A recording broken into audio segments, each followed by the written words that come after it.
All right, it's Resilience Cubed, Resilience Stories time this week. First one of September.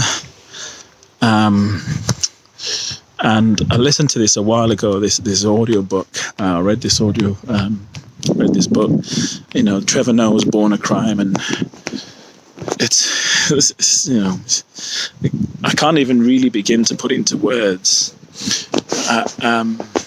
the impact that this book had on me when I read it, because obviously things are based on context, and when we look at some of the challenges that we have in countries like the UK, and it's not for comparing really, because it's not a fair comparison necessarily, but when you look at Trevor Noah's life, you know, born a crime, you know, it was a crime for black and white people to have a relationship, to have sex. Often the black men were the ones who would end up being jailed because they would get accused of you know, raping white women, and they would use that as an excuse to jail them.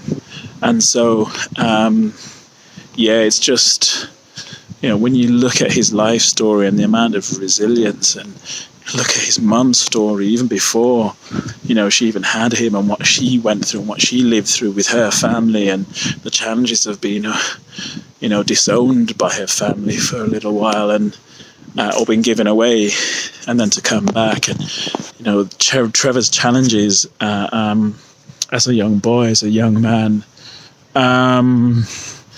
you know, being estranged from his dad until he was 24, and still having challenges with that relationship with his dad, and, you know, a lot of, you know, to speak and more about masculinity and the challenges that we as men face, the pressures of society. And it's just an amazing story of resilience, and to see where he is now, having been through what he's been through.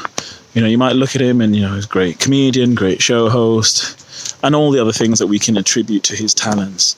But it puts it in a whole different perspective when you understand the backstory and how and what he's been through has made him who he is. And it's just an amazing story. So, yeah, definitely a book worth checking out. And that's this week's Resilience Story. Bless up and one love. Peace.